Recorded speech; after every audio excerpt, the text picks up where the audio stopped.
Hello everyone, this is part 12 of What If Naruto's mother was Tsunade Senju, and I hope you guys enjoy this video and to like, to subscribe, to see more comment down below. Now let's start the intro. They call me a god. They call me a god. They call me a god. After the events in Nami no Kuni, Wave Country, Naruto and his senseis as well as Team 7 returned to their village to report to the Hokage of their successful mission. Naturally, when the Hokage heard what had happened, he had been surprised as he had not expected things to get so dangerous.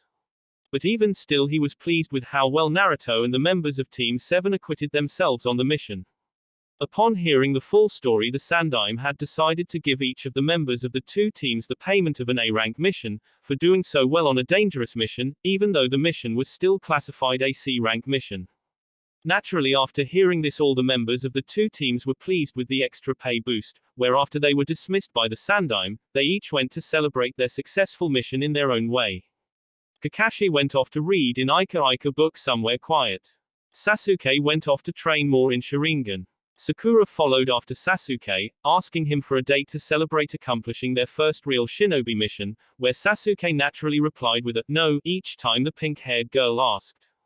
Naruto, Kushina and Yamato went to Ichiraku ramen stand to celebrate, although this time Yamato was going to make sure that he wasn't stuck with the bill this time. While Sai went off to give his report to his leader. Root's secret quarters. And that is what happened, Danzo-sama, said Sai as he knelt before the leader of the supposed disbanded Anbu division Root aka the Foundation, Shimura Danzo. Interesting, it seems that the boy is progressing faster than I anticipated, as I did not expect him to master Kushina's Kenjutsu style to that point so soon quickly, and his strength is clearly growing with how easily he destroyed the bridge. But even still the boy lets his emotions control him, where he attacked Kakashi to save Zabuza's partner Haku, spoke Danzo, where he frowned at the last part. As he knew that this was the result of Naruto being raised on the teachings of Sarutobi from his mother Tsunade. For the next few minutes, there was just silence in the room, where Danzo thought over everything that he had heard from Sai. Soon after though, Sai then spoke up, breaking Danzo's from his train of thought. Will you then be approaching Senju then, Danzo-sama? No, not yet, replied Danzo as he looked at his subordinate, as I want you to keep monitoring his progress right now and see how he develops, as the Chunin exams are nearing and I'm interested in seeing how he handles himself in the exam, as well as seeing his abilities firsthand. At this Sai only nodded, where he then kept his head down and only raised it when Danzo spoke again. I also want you to keep monitoring Uchiha Sasuke now, since he has now awakened his Sharingan bloodline, and is now at a pivotal stage of his development, where he can either become a powerful ally to us or a major threat. Hi Danzo-sama, replied Sai, after which Danzo then dismissed him, where Sai quickly shunshed body flickered away, upon which Danzo then simply walked away and out of the room. A few days later at Konoha's main gate. Several days after the events in Nami no Kuni, Naruto was once again ready to do another mission, where much to his pleasure his sensei Yamato told him that they were now going on their own official C-rank mission. Although on this mission it would only be the two of them, since Kushina had been called up by the Hokage to do a high-rank mission for him, where she would not for some time. Naruto was of course a little down with this news, but understood, as Kushina was only assigned as an assistant sensei, where she would be only with Naruto and Yamato part-time, as Yamato was his official sensei on paper, along with his godfather Jiraiya and his mother. Naruto of course did not have to wait long for Yamato, as unlike Kakashi, Yamato was extremely punctual. Hey Yamato sensei, greeted Naruto when he saw his fellow Mokuton user and sensei, who nodded in greeting when he came up to Naruto. So Yamato sensei, what's our mission going to be? Our mission is to find a missing person, a man called Jinami from the nearby village of Iao, who disappeared in the hills, spoke Yamato, where he then took out a photo of the man from one of the pockets of his flank jacket and showed it to Naruto. When Naruto took the photo, he saw the man, where the photo showed him holding a young boy, who clearly was his son. So he lost then? Asked Naruto, as he handed back the photo to his sensei. Not exactly. What do you mean? According to reports we've received, there is supposed to be a large group of bandits around the area, hence why we believe that he might have been abducted by them, explained Yamato. Naruto of course nodded in understanding, where the two of them then headed off to where the man named Jinami was last seen. After several hours of travel, Naruto and Yamato soon arrived at the large forestry, where Jinami was reported to have been last seen. Once they traveled for a bit and entered a small clearing, Yamato told Naruto to stay where he was, while he scouted around for any sign of the bandits that were supposed to be in the area. Naruto was of course not pleased to hear this, but reluctantly nodded, as he didn't want to get in any more trouble than he did at Nami no Kuni. With Yamato. As Yamato jumped through the trees at shinobi speed, he kept his senses alert, as when he first entered the forest he had sensed that there was something amiss, hence why he had gone ahead and told Naruto to stay in the clearing. Soon enough though, he suddenly heard a man's voice crying for help, along with a dog barking, where after hearing this, he quickly hid in the treetops and waited to see what was going on. Yamato of course did not have to wait long, as within moments of him hearing the man cries and the dogs barking, he saw the man who was crying for help, where he was being chased by a large black dog. The dog in question quickly caught up to the man, where it jumped on top of him and bit his arm, after which Yamato was then able to get a look of the man's face and saw that it was Jinami, the man that he and Naruto had been sent to find. Seeing that he had found his target, Yamato quickly threw a flashbang to the ground and told the man to hold his breath and close his eyes, where when he did, there was a small explosion causing a loud noise and lots of smoke, which quickly scared the dog away. Once the dog had ran off, Yamato immediately jumped down to Jinami, who quickly thanked Yamato for saving him and asked him how he knew him, when Yamato said his name. Yamato of course quickly explained that he had been sent by Konoha to find him, upon which he then asked Jinami what had happened to him. Sadly though Jinami could not tell Yamato, as he explained that he could not remember what happened to him for some unknown reason. Natural after hearing this Yamato frowned, as this confirmed what his senses were telling him, that there was something going on here. After hearing Jinami's unknown case of amnesia, Yamato quickly decided to get out of here as quickly as he could, where he went to help Jinami up off from the ground. Unfortunately though, as soon as he touched Jinami's hand, a large seal suddenly appeared on the ground underneath both him and Jinami, where they were enveloped in a world of darkness. With Naruto. For the past few minutes Naruto stood in the small clearly, waiting for his sensei to return. Soon enough though, he suddenly sensed something happening not far away and at the same time saw a large flock of birds suddenly flying away in fear, a distance away from his position, confirming that something was happening. But just as Naruto saw this, his shinobi senses kicked in again telling him to move, which was of course a good thing, for as soon as he jumped away, something came crashing to the ground hard, causing a large amount of dust to rise up and fill the clearing. When Naruto landed back on the ground next to a large tree, he narrowed his eyes as he could just about see three figures standing in the dust-filled clearing. "Show yourselves," stated Naruto as he started at the three figures. When the dust settled, he saw two young men and a young woman standing in the clearing. The one in the middle, who Naruto guessed was the leader of the group, was a young man, who had two markings under his eyes. The man in question wore a grey shark-like top complete with a hood which resembled a shark's head, with an appendage on the back that resembled a dorsal fin and dark pants.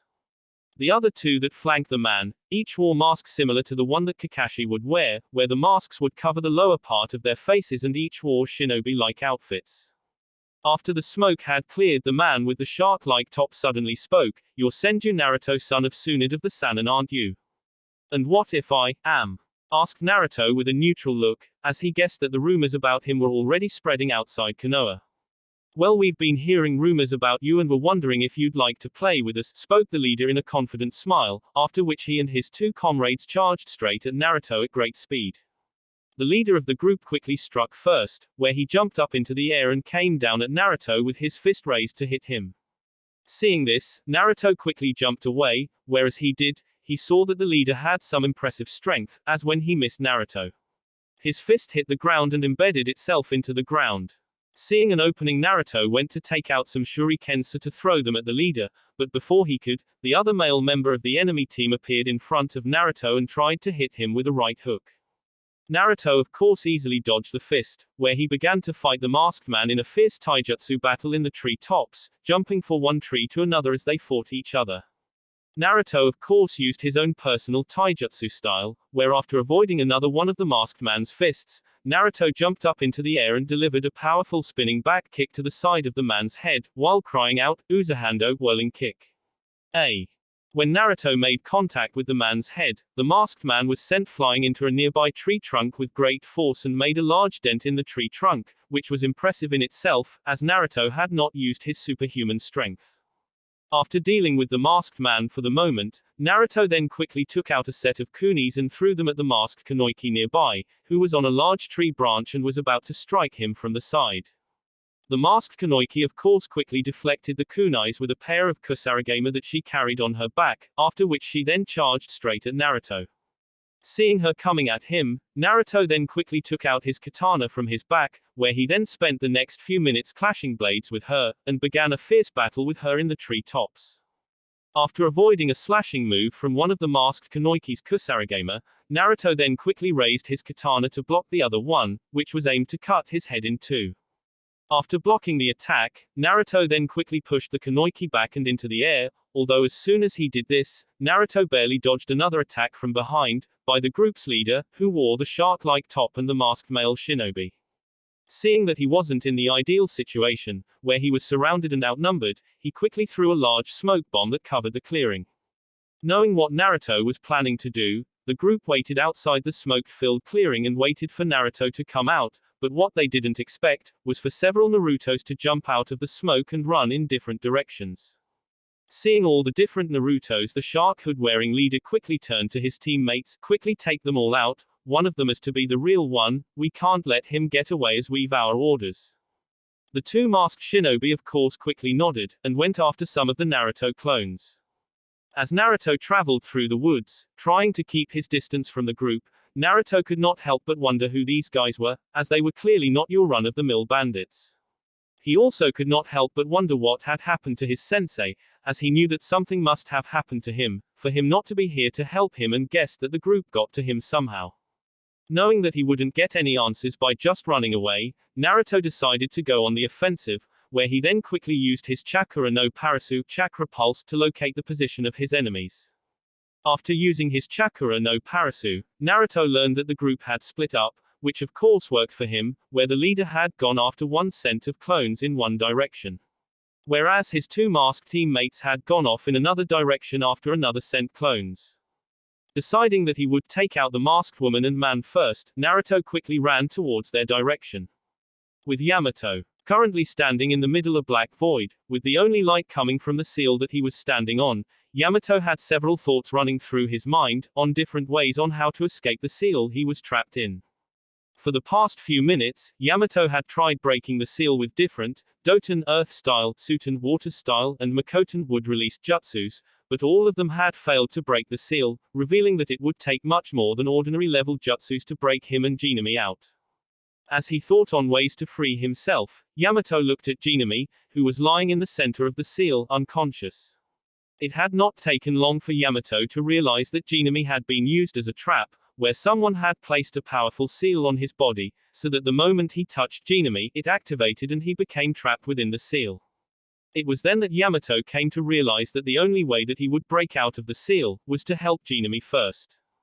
As Yamato worked on freeing Jinami from the seal, Yamato began to wonder, who was responsible for placing such a powerful seal on Jinami in the first place, as well as wonder why said person was holding him in this seal. As the masked man and woman took out the last of Naruto's clones, the masked man quickly turned to his female partner and spoke in annoyed tone. "TSK. Another clone, why the hell is our lord so interested in this brat? Sure he's the son of the Konoha no Namakuji Tsunade Haim, Konoha's slug Princess Tsunade, but still it doesn't explain the lengths he's having us going at for him. Our lord's reasoning is not for us to know, we've our orders and we must follow them," spoke the masked Kunoichi, although as soon as she said this, the two of them quickly jumped off the branch they were standing on to avoid several shurikens that were thrown at them from a nearby tree. After avoiding the shurikens and landing on another large tree branch, the two masked shinobis looked in the direction from where the shurikens came from, where they then saw Naruto spring out from the tree with his katana in hand. "Another clone?" asked the masked man. "No, I believe this is the real one," replied the masked Kunoichi. Good, now we can finish this, said the masked man, after which he and the masked female jumped straight at Naruto with great speed. Seeing them coming at him, Naruto waited till the last moment, where just as they were right on top of him, he then quickly spun up into the air and delivered a powerful roundhouse kick and set the two masked shinobi flying into different directions and crashing into two different trees. Sadly though, the two masked shinobis recovered quickly from Naruto's hit, where they then used some kind of vanishing technique to make themselves invisible and hid in the trees. Shit, thought Naruto, as he cursed himself for going easy on him, as he thought he could knock him out with that kick, without having to use his enhanced strength. As Naruto looked around his surroundings for any signs of the two masked shinobis, he found he could find none, as they had hid themselves well. Knowing of only one way to find them, Naruto quickly used his chakra no Parasu, where upon locating them, Naruto then channeled his wind chakra to his kanata and swung it, where he cried out, Sarasu Fu Wind Slash. Upon doing so, a power crescent-shaped blade of wind exploded from Naruto's katana and flew straight at the masked shinobi's location. Surprised at how Naruto found them so quickly, the two masked shinobis barely avoided the wind attack, where the crescent blade of wind cut right through the tree they were hiding in, where the top portion of it fell to the ground. Shit. How the hell did that brat find us? Spoke the masked man angrily. I don't know, replied the masked Kunoichi, as she eyed the top part of the tree that Naruto's attack cut through with worry, as she had never seen a technique like that before, and given how easily it cut through the tree, it was extremely deadly. Wanting to finish this battle quickly, the masked man then quickly took out the large Fuma shuriken that he carried on his back, while the masked woman took out her kusaragamas again. Not wanting to deal with these guys any longer than he needed to, Naruto quickly became serious, where he quickly avoided the masked man's Fuma shuriken, when he threw it. After which Naruto then created a clone and had the clone attack the masked man, while he dealt with the masked Kunoichi. Upon engaging the masked Kunoichi, Naruto was forced on the defensive for a moment or two, as the woman swung her kusaragamas from different angles, preventing him from counter-attacking. Fortunately though, Naruto was able to create an opening, where he tripped the woman with his foot, causing her to lose her balance, thereby giving the opening Naruto needed. Upon which he then used his Hin no Jutsu flying swallow technique, and channeled his wind chakra to his katana, allowing him to cut right through the masked Kunoichi's kusaragamas, making them worthless. After which Naruto then used his enhanced strength and kicked the Kunoichi right stomach and sent her flying to nearby tree, where she then hit a large thick stub branch that was directly behind her and was run right through it. Due to the force of Naruto's kick, where she died instantly, as the stub branch could be seen coming out of her chest. When Naruto saw what happened, he was of course frozen with shock, as he had only intended to knock her out, not kill her. At the same time, when Naruto realized what he had done, the masked male shinobi took out Naruto's Kage Bunshin, shadow clone, where after doing this, he saw that his partner had been killed. Angered by the death of his female partner, the masked male shinobi charged straight at Naruto from behind with a kunai, where he roared out, IKKKIIILLLLYYYOOOUU. Reacting to the man's roars of rage, Naruto quickly spun around and avoided the masked man's kunai, just as he was about to stab him, and out of pure instinct, he rammed his katana right through the masked man's chest, killing him. It was only in that instant, after stabbing the man, that Naruto realized what he had done, as he'd moved in pure instinct and had not thought on what he was doing. As Naruto looked into the dying man's eyes, he saw the same look of surprise, anger and fear that he saw in the Amnin that he killed back in Oni no Kuni, Demon Country, when he was defending Shion. After a moment or two, Naruto regained himself, where he then pulled his katana out of the man's chest, where the masked man then fell down from the tree branch that he and Naruto were on and onto the ground. Once the masked man hit the ground, Naruto could not help but stare down at him, where at that moment he felt like he was going to be sick. As he had been trained to help save people's lives, and although he knew that killing was part of being a shinobi, it didn't mean he had to like it. Soon after though, Naruto came to grips with himself and washed the blood off his katana and placed it back in the sheath on his back. After which he then used his chakra no Parasu to find the leader of the group, who was not far away, thankfully. As the leader of the group headed towards where his teammates had went, as he ran through the treetops, he suddenly heard a male voice cry out, Sarasu Fu. Where then next thing he knew, his right arm had been severed off by a fast-moving blade of wind. But just when Naruto thought he had dealt with the shark-like hood-wearing man, the man quickly reverted into water, where Naruto quickly realized that he had replaced himself with a Mizu no Bunshin water clone. After realizing this, Naruto suddenly saw several kunai flying towards him at high side from his right-hand side. Reacting quickly, Naruto immediately deflected the kunais with his katana. Pretty impressive, and I'm guessing since you are here and I cannot sense my comrades anywhere nearby, that they are dead, spoke the man, without a trace of remorse at his comrades being dead. Naruto of course did not reply to the man's statement, as it needed none, but there was one thing he wanted. Who are you and why are you after me? As I highly doubt that this is just for fun for you. My name is Kajika. As for why I'm after you, the simple thing is that I wish to be useful to someone I greatly admire and respect, replied Kajika, causing Naruto to raise his eyebrow in curiosity. What do you mean? It's simple, my master has heard about your existence and ordered my comrades and I to fight you and find out what kind of strength that you possess, and see if you are worthy of all the excitement that is beginning to spread about you. Your master? Asked Naruto, wondering who Kajika master was. Yes, the wonderful one, spoke Kajika, after which he then took out another kunai and charged straight at Naruto, who quickly brought up his katan to defend himself, where the two of them fought in a fierce close-quarter fight. After a minute or two of fierce fighting, Naruto quickly used his Kage Bunshin to attack Kajika from multiple directions all at once. Sadly though, Kajika proved himself to be a skilled and dangerous shinobi by easily dispelling the clones, with simple taijutsu in the space of only a few seconds. With his clone gone, Naruto then re-engaged Kajika, where they once again met in close-quarter fighting, where they found that they were both equal in speed. As the fight progressed, Naruto quickly did several one-handed hand seals, which surprised Kajika and then cried out Tsuten, Teppadama, water style, gunshot. Where several large blasts of water burst out of his mouth flew towards Kajika at high speed. Seeing them coming, Kajika quickly avoided them by using the trees as cover, after which then raced to a large pond that was not too far away from where he and Naruto were fighting. After jumping onto the surface of the pond, Kajika quickly did several high-speed hand seals and cried out Tsuten, Suiruden no Jutsu, water style, water dragon bullet technique. Upon seeing the massive water dragon heading towards him, when he landed on the surface of the water, Naruto quickly dipped his katana into the water underneath him and cried out Mizu no Josho, rising water. Where he swung his kanata upward, creating several waves of water around him and acting like a wall of water. When the water dragon collided with the wall of water that was around Naruto, the wall of water protected Naruto from the majority of the blast, but was fairly drenched when the attack ended and had dropped his katana into the water from the force of the collision. You defended yourself from my attack pretty well there, although it seems that you lost your katana when my attack hit, said Kajika, as he walked towards Naruto. Well, if you think that you've won this battle then you're dead wrong, said Naruto, where he then did a single hand seal and cried out Kage Bunshin no Jutsu. Where he created several dozen shadow clones where they then charged at him in a mass wave.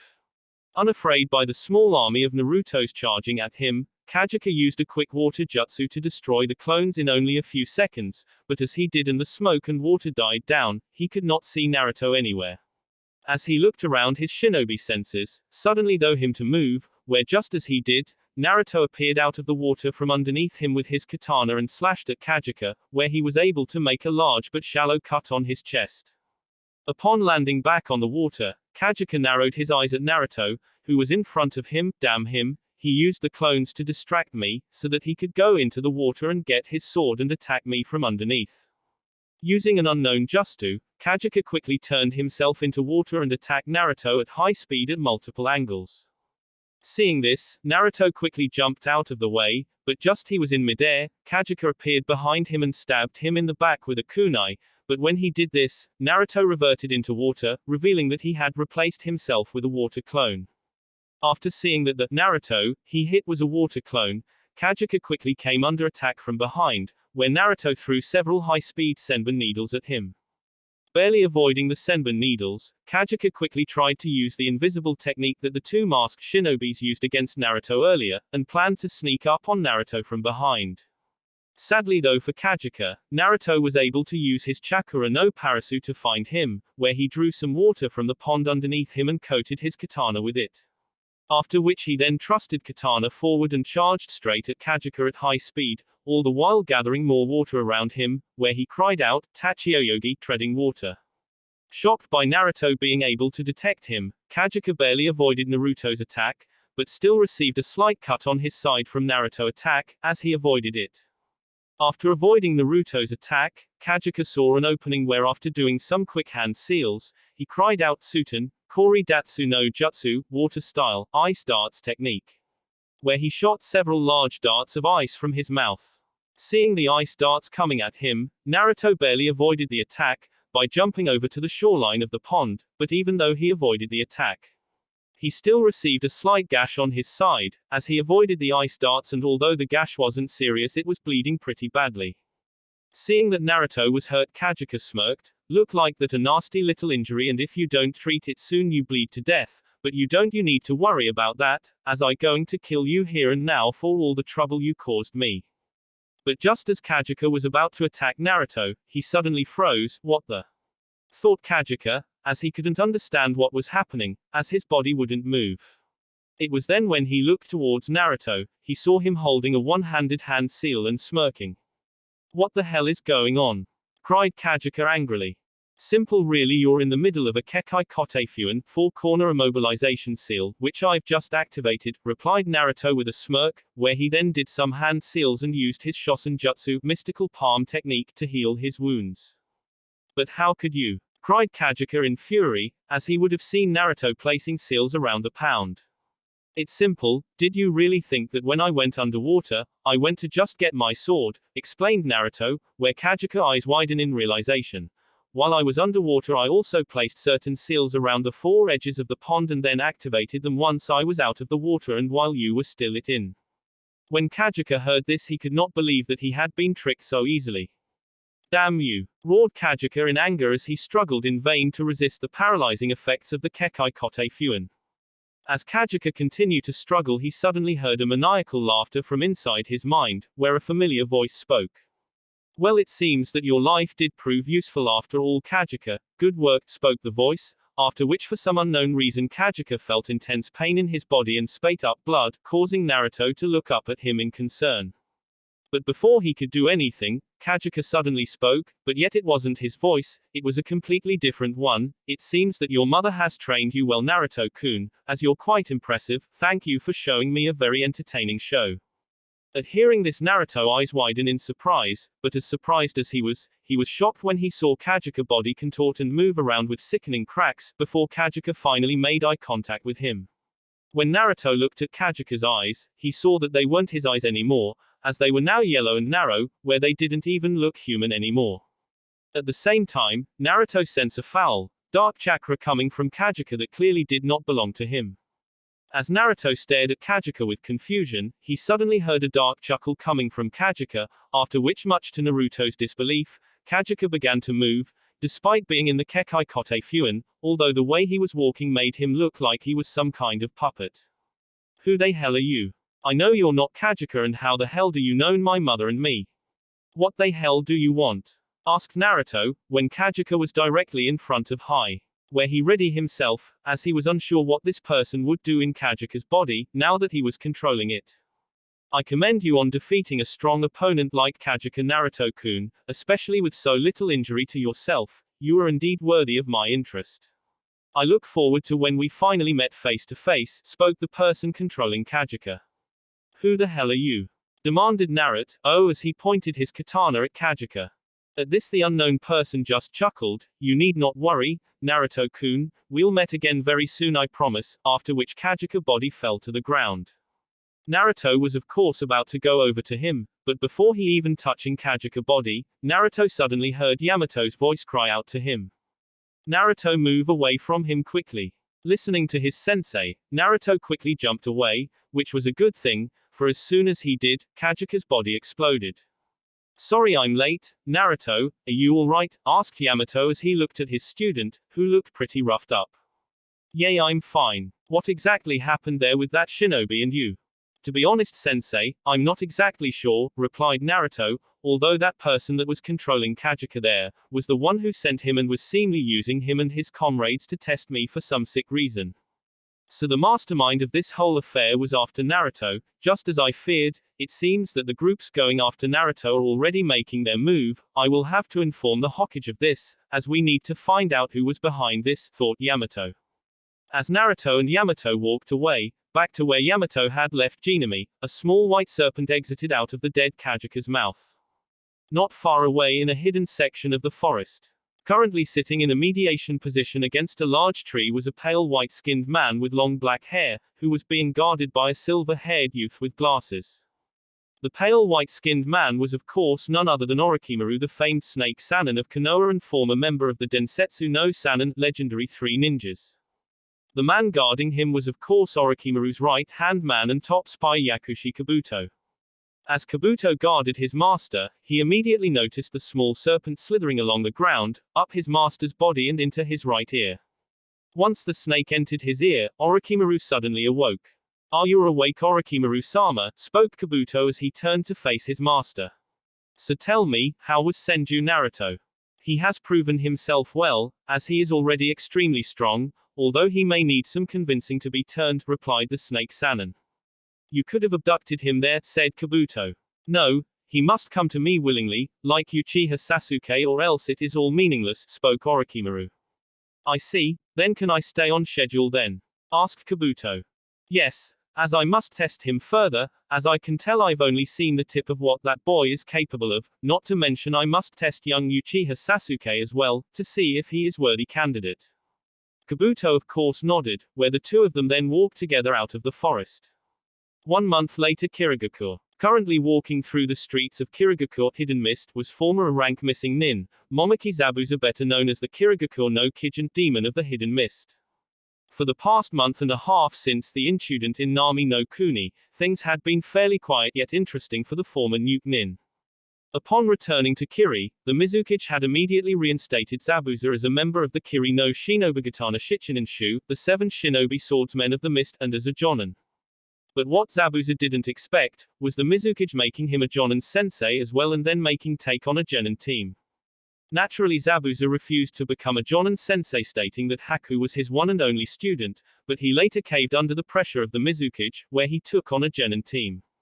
The team itself was made up of Haku, which Zabuza stated was non-negotiable with him, a young boy named Chojuro, who was a possible candidate as a new member of the Kiri no Shinobugatana Shichininshu, who the Mizukage wanted Zabuza to train.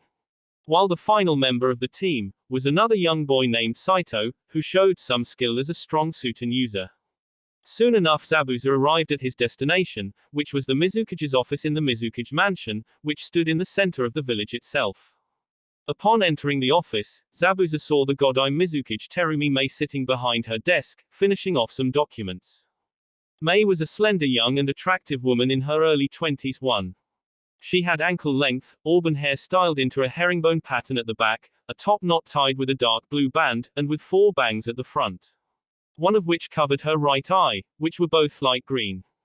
She dressed in a long-sleeved dark blue dress that fell just below the knees and was closed up at the front with a zip which was kept open on the front right side from the waist down.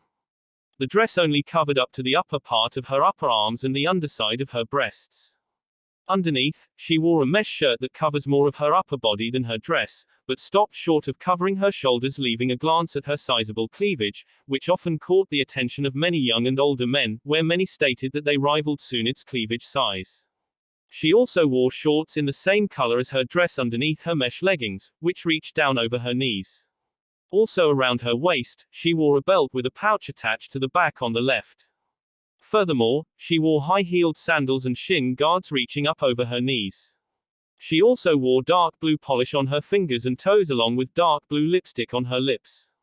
Once the Mizukage had finished signing her documents, she looked up at Zabuza and smiled. "Greetings Zabuza, thank you for coming." "So what is it that you want, Godime-san?" asked Zabuza. "To put it simply Zabuza, I want you to enter your team into the Chunin exam." "What? But I only had the 3 of them for less than a month," spoke Zabuza in surprise. "Although that is true, they're the best genin team that we have in the village and we need the best for this year's exams. As ever since the news of the Yondai Mizukage's death was released, many nations and important clients are beginning to doubt our village's strength. This is why we need your team to enter the Chunin exam," so to show the world that our village is still strong, and even then that is only part of the reason why we're sending in your team, spoke the female Kage. I'm guessing that you're referring to Senju Naruto and Uchiha Sasuke, spoke Zabuza, as it was obvious what the Mizukage was thinking. You're correct. As you can guess, news is spreading of Tsunade-sama having a son, and there being a new heir to the Senju clan, who is now a shinobi of Konoha. Also combine the fact that the survivor of the Uchiha massacre, Uchiha Sasuke, is now a shinobi. Konoha will no doubt enter both boys into the exam, as it is being held there this year, and they certainly use the boys' fame to increase their standing and attract more clients, said the Godai Mizukage, and then continued. Since both you and Haku have fought the two of them, you both know what they are capable of, where Haku can stand up to either of them. I've also been reading your reports on Chojuro in his training, and according to your reports, he is learning to use Hiramekare very quickly. Yea, the kid is learning to use Hiramekare quite quickly, but neither he nor Saito are ready to take on either the Uchiha or Senju kids, and although Haku could beat the Uchiha, I'm not certain she could beat the Senju kid, as he has proven he can beat her, and given the abilities he showed at Nami no Kuni, she would have to become a lot stronger in a short time. Yes, I read your report on your battle in Nami no Kuni, where according to it, you state that he is skilled in medical ninjutsu and water ninjutsu and can use Tsunade-sama's superhuman strength to an impressive degree. You also state in it, that he can use the unique Kenjutsu style of Konoha's Baradi Shinku no Akari, Bloody Crimson Fury, Uzumaki Cushion to an impressive degree as well, spoke Mei, where Zabuza just nodded again. But even with this, said the Mizukage, your team is the best chance we have, where even if Haku can only beat the Uchiha boy in the exam, it would still help rise our village's prestige. Fine then, so when do we leave? Asked Zabuza. You and your team will leave in 2 weeks' time, replied Mei, where Zabuza just nodded and left, whereas he walked out the office, he thought about how he would have to increase his team's training a lot for the upcoming exam. At the same time, he also thought about how Haku would react to the news, as he knew that she would be happy to see Naruto again, but would not be pleased of the prospect of having to fight him again. But at least this time, they would not have to fight to the death. In a Wagakure, currently sitting behind his desk, the Sandaime Chuchikage Onoki, better well known as Ryotenba no Onoki of both scales, read a report he had received from his intelligence division. As he read the report, a large frown appeared, where once he finished reading it, he placed the report back on his desk and pinched his nose in frustration at what he had read, after which he then rubbed his lower back, as it acted up whenever he was stressed out with something. But just when the old Kage thought that he could not become any more stressed out than he was, he quickly realized he was wrong when he saw his 16-year-old granddaughter Kuretsuki enter his office. Kuretsuki was a medium-height young girl with short, black hair and pupil-less pink eyes. She wore a long, red kimono with the sleeve on her right arm, but missing on her left, while the opposite with her legs, where her kimono was short of the right side and long on the left side. She also wore a brown Awagakure flak jacket, with fishnet tights and shorts over them. Hey Gigi, how's it hanging? Spoke the young girl as she entered the room. At seeing his granddaughter, the Sandaime Chuchikage could only sigh as he felt his headache grow. Not now, Kuretsuki, as I'm not in the mood to deal with you, grumbled Onoki. Seeing that something was bothering her grandfather, Kuretsuki decided to press the matter. Come JG, I know something bothering you, you're more grumpy than you normally are, spoke the young girl. Sighing again, knowing that his granddaughter would keep pestering him until he told her, the Sandaime Chuchikage decided to speak. Several weeks ago, our intelligence division informed me of an odd rumor that has recently been spreading among several nations. What sort of rumor? Asked the young Iwa girl. The rumor involves Tsunade of the Sannin, where it states that 12 years ago she had a child, a son to be more precise, explained Onoki, shocking his granddaughter. No way. That old hag actually had a kid. It's got to be some kind of trick that Konoha is using to make themselves seem stronger. There would be no point is using such a ruse if it was not true. Besides, our intelligence has confirmed that the rumor is indeed true, replied the Sandaime Chuchikage. So who the hell is the father? Her teammate Jiraiya the Toad Sage asked Kuretsuki. We don't know, although I highly doubt that brat Jiraiya is the boy's father, replied Onoki with a scoff. So what is the brat name? His name is Senju Naruto, replied the old Kage, where he then showed his granddaughter a picture of Naruto that one of his agents got of him. HMPH, he doesn't look like much, replied Kuretsuki unimpressed, as she looked at the photo of Naruto. Don't forget what I taught you about appearances being deceptive, Kuretsuki, as that brat Jiraiya often appears as a perverted idiot, yet even I'll admit that he is a dangerous man. Besides, from what our intelligence tells me, the boy is a highly gifted shinobi, which I am willing to believe given his pedigree, not to mention, the rumor states the boy is being trained by not only his mother but by her teammate Jiraiya as well. Upon hearing this, Kuretsuki raised her eyebrow, before nodding in understanding, as if the rumor about Naruto was true, in him being trained by the two members of the Sannin. Then there was no doubt to her, that Naruto would be a powerful shinobi and dangerous enemy in the near future. So what do we do then? She asked. I want you to go to Konoha, as in 2 weeks' time the Chunin exam will be hosted in Konoha, and I've no doubt that Konoha will use it as an opportunity to show of not only the Senju boy, but also the young Uchiha survivor of the Uchiha massacre, as both boys are rumored to be prodigies and having the last sole heirs of the two clans that founded their village, will bring countless clients and highly ranked officials to Konoha, who will no doubt spend large amounts of money on betting and will increase Konoha's status and mission requests, said the old Chuchikage. But I can't be in the Chunin exam, as I'm already a Chunin, spoke Kuretsuki. Your mission will not be to compete in the exam, but to observe and gather intelligence on both the Uchiha and the Senju heir, along with any other young genin that may stand out in the exam. You'll leave the following month, when the second round of the Chunin exam begins, as that is when Konoha will be letting clients and other people into the village to watch the finals of the exam. But what if neither of them makes it to the second round? Asked Kuretsuki. That will not happen, as Konoha would not allow either of them to fail before the second round, as they would not let the publicity of having the last heirs of two strongest shinobi clans that ever lived, fighting it out in their village go by, as people would come all around just to see it, replied Onoki. Upon hearing this, Kuretsuki just nodded in understanding, as what her grandfather said did make sense, after which he then dismissed her, where he then left the office. Once Kuretsuki left the office, the Chuchikage quickly spun his chair around to look out the window of his office, which allowed him to look down at his village. As he did this, old Cage could not help but wonder what the next few weeks would be like. In Omegakure, currently walking through the halls of a large building in the village of Omegakure, hidden reigned was tall hooded figure. As the figure walked through the halls, the person was accompanied by two Joninam shinobis, where after a few minutes they came to a large double door, which was guarded by two more Am shinobis. After being thoroughly searched by the two guards at the door, the men then let the cloaked figure enter the room. Upon entering the room, the figure saw 4 more Am shinobis standing guard at each corner of the room, watching the figure closely. Directly in front of the cloaked figure were 3 more men, 2 of which were guarding the person in between them. Said person was none other than the leader of Omegakure, the legendary shinobi, Sanshuo no Hanzo, Hanzo the Salamander, whose fame and reputation was known and revered by all throughout the shinobi world, to a point where the mere sight of him on the battlefield would make many men flee in fear. Hanzo was practically well known for battling all 3 members of the Sannin single-handedly in their youth, and for defeating them, but spared their lives and gave them their title, as a sign of respect for their skill and teamwork. After enter the room, the cloaked figure walked towards the revered Am leader and bowed to him, before kneeling down onto the ground. You summoned me, spoke the cloaked figure. Yes, I did, spoke Hanzo, as I have an important mission for you. A mission? Yes, one that you are uniquely qualified for you're one of our best shinobis in the village, but due to the special training that you've gone through the past few years, you've yet to be given an official rank. At this the figure only nodded, as what Hanzo said was indeed true. And what rank I am going to be given for this mission? You'll be given the rank of Genin, replied Hanzo, causing the cloaked figure to look up at Hanzo in surprise. A Genin? With all due respect, I believe that would be a waste of my skills, stated the cloaked figure, but stopped speaking when Hanzo raised his hand.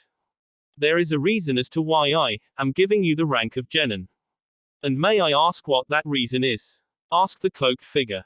The reason you're being made a Genin is because I wish for you enter this year's Chunin exam, which is being in Konoha, spoke Hanzo. Surely that is not the only reason? Asked the cloaked figure. No, the Chunin exam is simply an excuse to allow you to enter Konoha without raising suspicion. The main objective of your mission is to monitor a young Genin that'll no doubt be entering the exam this year and evaluate him to see if he is a threat. What is the target's name? Asked the cloaked figure. The target's name is Senju Naruto, answered Hanzo, causing the cloaked figure to once again look up at the leader in surprise. Senju. But I thought the Senju clan had just about died out. That is no longer the case, as for the past few weeks, rumors have been spreading throughout the elemental continent about a new Senju heir arriving in Konoha, and our intelligence has recently confirmed the story. As well as how Tsunade of the Sannin is the boy's mother, explained Hanzo, further surprising the cloaked figure. The boy is the son of Tsunade of the Sannin, repeated the cloaked figure in surprise, where Hanzo just nodded in confirmation. But how is that possible? I thought she was past the age of bearing any children. Seemingly she gave birth to her son about 12 years ago and then went into hiding, as she raised him, which explains why no one has seen or heard her in the past 12 years. At this the cloaked figure just nodded, as it did make sense, and should if I find that he is a threat. Then you're to eliminate him in the exam, for although killing in the exam is frowned upon, it is not illegal, hence Konoha cannot retaliate against us for killing him, spoke Hanzo. Nodding again in understanding, the cloaked figure then spoke up, if I am to enter the Chunin exam, I'll require to be on a team to compete in it. That has already been arranged, as recently there has been a team that lost not only its Jonin sensei, but also a young genin, which has created a vacancy for you to join it. But who will be replacing the Jonin sensei? Kandaki here will be acting as the Jonin sensei, as well as helping you on your mission in monitoring the young Senju heir, spoke Hanzo. Where he indicated to his most trusted subordinate, who was sitting next to him on his right, where the cloaked figure just nodded in understanding. So will you accept the mission? Asked Hanzo. Hi, replied the figure. Good, then you and Kandaki will have 2 weeks to prepare, before leaving for Konoha, said Hanzo, where he then dismissed the cloaked figure. Pray that I do not find you a threat to my village, young Senju, for if I do, you'll not live to see the ending of this exam, thought the cloaked figure, after leaving the room. In Tsunade, currently sitting in a small room in the Kazekage mansion, the Kazekage 3 children Kankuro, Temurai and Gaara were awaiting their team sensei, who had called them together so to be briefed on an important mission that they would be taking.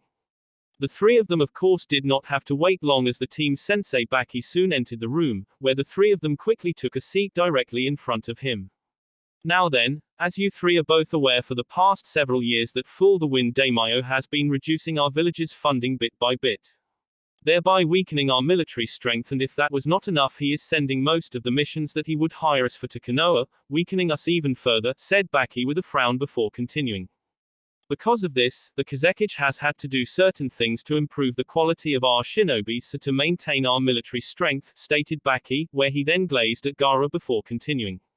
But even that has proven ineffective, as our village's strength is still weakening, which is why recently the Kazekage has agreed to a plan presented to him by the leader of the new shinobi village Otogaku, Hidden Sound. What is this plan, sensei? Asked Kankuro. The plan involves a joint attack by our village and the Otogaku on Konohagaku, where we'll attack them during the second rounds of the Chunin exam, when the defensives are at their weakest. Once Konoha is destroyed, we'll have proven to the Wind Daimyos that we're the superior village, where he'll have no choice but to acknowledge our strength and have to increase our funding and return the missions he sends us. But what exactly is our involvement in this operation, senseis? Asked Temari, the oldest and only girl in the team. Your mission is to enter the Chunin exam, where at the very least Gaara has to make it to the second round of the exam, after which when a signal is given he is to transform into his full state and attack Konoha from in the inside, along with a group of Oto shinobis that will infiltrate the village. At the same time this happens, our main force will attack Konoha from the outside with the help of the Oto forces, where together we'll catch the Konoha forces in complete confusion and destroy it. Upon hearing this, both Temari and Kankuro nodded in understanding of the plan, while Gaara remained as emotionless as ever. But despite all the planning we've done, there has been a recent development that could ruin it all. What sort of development, sensei? Asked Kankuro. Recently our intelligence has reported to us a strange rumor. It has been slowly circulating and only a few days ago they've confirmed it, spoke Baki, causing both Temari and Kankuro to have confused looks, while Gaara simply raised his eyebrow.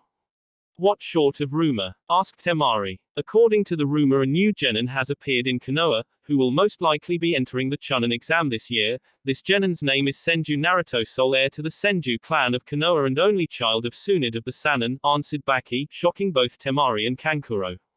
Even Gaara showed some signs of surprise at hearing this, where his eyes slightly widened, as they had all heard of the Senju clan, who were the main founders of Konoha and were considered the strongest shinobi clan in the world. Tsunade of the Sannin had a son. Asked Kankuro in disbelief, as he couldn't believe what he had just heard, where his sensei just nodded in confirmation. But how is that possible? She would have to be in her early 50s by now, stated Temari, as like her brother she found the information hard to accept.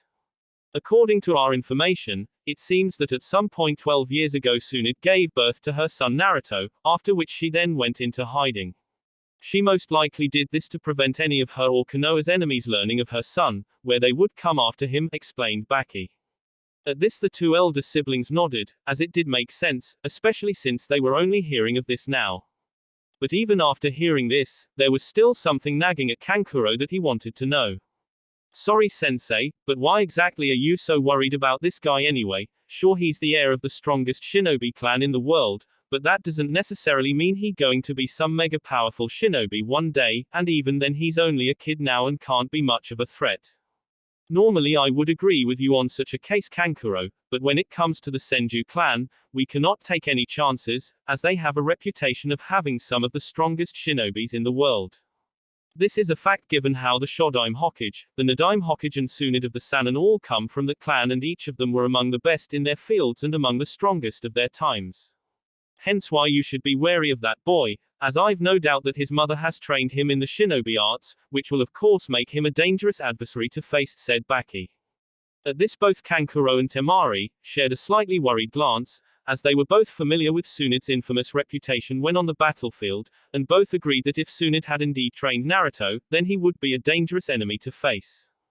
Gaara on the other hand actually looked excited at the prospect of facing against someone who was being trained by one of the legendary Sannin. As he thought about it, a cold murderous smirk appeared on his face, which naturally got his siblings and sensei slightly worried. Well, if this guy presents such a threat to the mission, should we not take him out in the Chunin exam? Asked Kankuro. Only if the opportunity presents itself and only if you can be certain that it cannot be linked back to you, as if you killed a boy during the exam and Konoha finds out you were involved. It would attract unwanted attention on us, where Konoha would be watching us more carefully, which could then jeopardize the operation.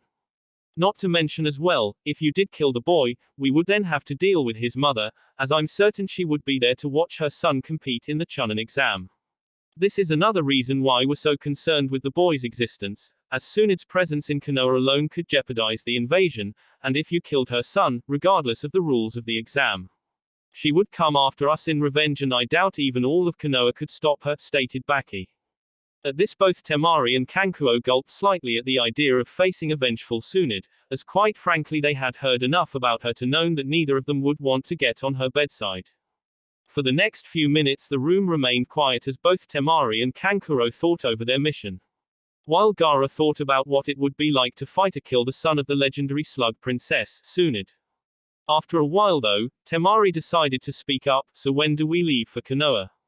In 2 weeks' time, so you all have plenty of time to prepare, replied Baki, after which he told the genin that they were all forbidden to mention the details of the mission to anyone, where once the three genin nodded in acknowledgement, he dismissed them. Once Gaara and his siblings left the room, Baki turned out to look out at the window, whereas most of the time in Suna, the sun was shining brightly over their village.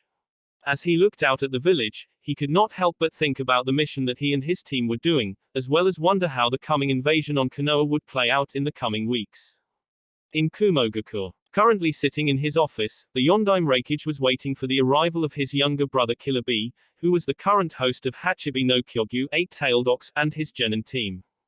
The Reikage of course did not have to wait too long, as after a little while his brother and his team entered the room.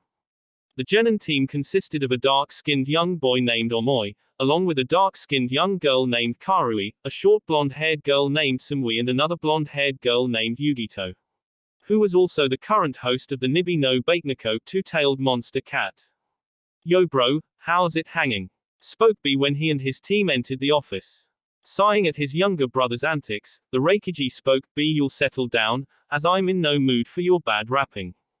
Hey don't hate the player, hate the game, rhymed Killer B with a smile, which just made his brothers and his students sigh, after which Yugito decided to change the conversation away from their sensei's bad rhyming to why they were called here by the Reikage. Excuse me Reikage-sama, but why exactly did you call us here?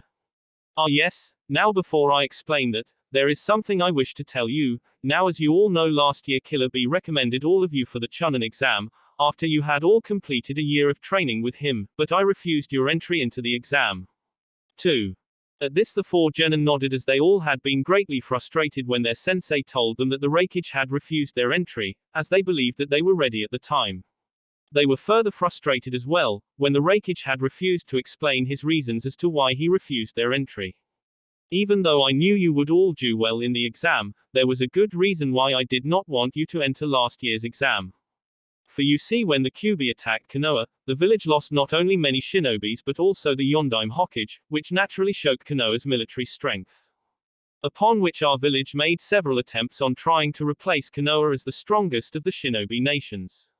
But all of them failed, one such example being the Hyuga clan incident, where we tried to acquire the Byakugan for our village, which resulted in failure. As not only did we not get it, but we lost one of our best shinobis and our reputation suffered for it as well, stated he with a frown, where neither Konoha nor Kumo came out winners in that incident. Naturally Killer Bee and the genin nodded at this, as they were all familiar with that incident. Now the reason as to why I did not let you compete in last year's exam was because, word had reached me that the survivor of the Uchiha massacre, Uchiha Sasuke, would be graduating this year. After hearing this, I was certain that Konoha would have him in this year's Chunin exam, so to show off the boy's power, as he is rumored to be a prodigy, not on the same level of his brother Itachi, but a prodigy nonetheless, spoke the Reikage, but was interrupted by Karui. What the hell does all this have to do with us? I was getting, if you let me finish explaining, genin, rounded the Reikage with a frown, making Karui gulp a little and blush in embarrassment. As I was saying, stated the bulky Kage, where he looked to Karui, who blushed in embarrassment again. I knew Konoha would no doubt try and use the boy's fame and natural skill to impress the visiting daimyos and other spectators who would come to watch the match, especially since the Chunin exam will be held in Konoha this year. This would of course help to highlight Konoha's reputations, which has suffered with the massacre of the Uchiha clan and the loss of Uchiha Itachi, where they would use the exam to gain more missions, especially if the boy does well in the exam. This was why I held you back last year, as I've read all of B's reports on your individual skill level, which has only increased further from last year, making you the perfect candidates to face the boy. Where if you defeat him in the exam in front of all those visiting dignitaries and clients, Konoha's reputation would suffer a humiliating blow, while ours would soar, as ever since the decline of the Senju clan, the Uchiha clan has been credited with being the strongest clan in Konoha. Hence a defeat of Konoha's top-prized genin in their own village in front of countless people would immediately show everyone that was superior to Konoha. As well as cause many other nations and people to divert their mission requests to us instead of Konoha, thereby making us the strongest shinobi nation. At hearing this, the 4 genin and Killer Bee nodded their heads, as the plan could work, but before any of them could comment on the Reikage's plan, the Reikage continued to speak. Unfortunately though, an unforeseen circumstance has arisen, that has greatly complicated the plan. What short of complication? Asked Simui. Several weeks ago, I received reports from our intelligence of a strange rumor that sprung from Konoha, which has recently been confirmed to be true, stated the Reikage with a frown. What sort of rumor? Asked Yugito. A rumor that states that the Konoha no Namakuji Tsunade Haime, Konoha's slug Princess Tsunade, of the Densetsu no Sanin, legendary 3 ninja, of Konoha, has had a child, spoke the Reikage, stunning all the genin, as well as their sensei, who was so surprised that all he could say was, "Whoa. Tsunade of the Sanin had a child," repeated Karui in shock, as she still found it hard to accept. Reikage-sama, surely this is not true? Asked Simui, as like her teammate she found the news hard to believe. It is true, I'm afraid, replied the Reikage, as he could not blame the genin for having trouble believing it, as when he first heard this news he could not believe it either. And since the boy is Tsunade's son, that then makes him the new heir to the Senju clan. But why are we only hearing about this now? Surely we should have heard about something like this earlier, asked Yugito. Seemingly when Tsunade gave to her son, she went into hiding, so to prevent anyone from learning that she had an heir, which is why no one has seen or heard anything about her for the past 12, explained the Reikage. At this the four genin only nodded, as it did make sense, as once people learned that Tsunade of the Sannin had a child, many different people would go after the child. I'm guessing that he must be pretty skilled, asked Omoi. He is, answered the Kumo Kage. According to rumors he has been trained by not only his mother but by another of the Sannin, her former teammate Jiraiya the Toad Sage. Upon hearing this, the four genin, including Sumui and Yugito, shared worried glances, as the fact that the new Senju heir was trained by not one but two members of the Densetsu no Sannin would almost guarantee that he would be extremely strong. Also, according to other rumors we've heard, the boy is also now a student Uzumaki Kushina, said the Reikage. The Baradi Shinku no Akari, Bloody Crimson Fury. Asked Sumui, as she had heard of Kushina's infamous reputation, especially when it came to their village. This was because of an incident involving her. Back when the Sandaime Reikage ruled, he ordered a team of elite shinobis to capture her due to a unique ability she had with Biju. The plan of course failed, where she was rescued by Namikaze Minato, who would later be known as Konoha no Kiroi Senko, Konoha's Yellow Flash. After that incident, Uzumaki Kushina has held a long-standing strong grudge against their village, much like the Hyuga clan did, and was responsible for killing several of their best shinobis. The very same, replied A. Naturally, when the Kumo team heard this they became even more concerned. They all knew that the famed Baradi Shinku no Akari of Konoha was pushover, and if she was training the Senju heir, then that meant the Tsunade's son was even more dangerous. Oh man, what am I going to do? What if I have to fight the Senju heir? What if he turns out to be some super powerhouse shinobi? What if he has to fight Karui or Yugito or Sumui? What if he kills or cripples me or the girls when we fight him? What if we accidentally kill him and Konoha gets pissed at us? Omi asked himself, as he began to think over the different ways this mission could turn out. As the four genin digested the news, the Reikage everything in his head, where he could not help but hand it to Konoha. They had played the cards perfectly. He couldn't imagine a more perfect way to present this new Senju heir to the world than to have him appear in the Chunin exam when Konoha itself was hosting it. Not to mention having the last surviving Uchiha heir enter it at the same time. Once word spreads that the last two heirs of the two founding clans of Konoha, the Senju clan and the Uchiha clan, were going to compete in the Chunin exam. Every important official, nobleman and daimyo worth their salt would appear to see the two heirs fight, especially after hearing how both were regarded as prodigies. Given how both the Uchiha and the Senju clans were regarded as the two strongest shinobi clans in the shinobi world, their reputation was well known across the elemental continent, and having the last two surviving heirs compete in the exam would generate a massive amount of publicity to Konoha. Wealthy lords and clients come from all around and would spend and gamble large amounts of money in the village and on the match. Not to mention it would bring in many new clients and mission requests, especially if the two heirs put on a good enough show for the spectators. So what exactly should we do, Reikage-sama? Yugito asked, waking the hulky Kage from his thoughts. The plan will go on, even though the appearance of this new Senju heir will make things more difficult, it can still work, and if you can defeat both heirs in the exam then the damage to Konoha's reputation would be extensive. Upon which everyone would have to acknowledge that Kumo has the strongest shinobis in the world, and I have faith that you will all do our village proud, said the Reikage, which raised the young genin's confidence in themselves. So will you all accept this mission? Asked the Reikage, already knowing the answer to it. Hi, replied the four genin. Very good, you all have 2 weeks before you leave for the exam in Konoha, so I suggest you all use your time well, said A, where the genin just nodded. It was at this point that the Reikage was then going to dismiss the team, but before he could, Sumui suddenly spoke up. Pardon me, Reikage-sama, but would you happen to have a picture of both the Senju and Uchiha heirs, as I believe it would be a correct decision to know what our opponents look like. Nodding at the request, the Reikage took out 2 photos from his desk drawer and showed him a photo of Sasuke. This is the Uchiha heir Uchiha Sasuke, younger brother of the infamous Konoha Nukenin Uchiha Itachi, who was responsible for the killing his entire clan, with the exception of Sasuke. Upon seeing Sasuke's picture, Karui raised her eyebrow with interest. HMPH. I have to admit he's not bad looking. Forget it, Karui, I doubt he pay any interest flat-chested girls like you, commented Omoi, taking out the lollipop he was sucking. But as soon as he said this, Karui smacked him across the back of his head, hard. And who the hell asked your opinion? Karui retorted angrily after she smacked him on the back of the head. After which she then crossed her arms and huffed, huh, some men prefer young women with small chest. Not wanting to be smacked on the head again, Omoi wisely decided not to respond and remained silent. At the same time that this was happening, the two blonde-haired girls sighed with annoyance at the antics of their other two teammates, and decided to move the conversation on. "And what about Tsunade-sama-san?" asked Yugito. "This is what he looks like," spoke the Reikage as he showed the team the second photo, and his name Senju Naruto. Upon seeing the photo, all four genin, including their senseis, eyes widened recognizing the young blonde's face almost instantly. Seeing the surprised look on both his brother and his genin's faces, a frowned.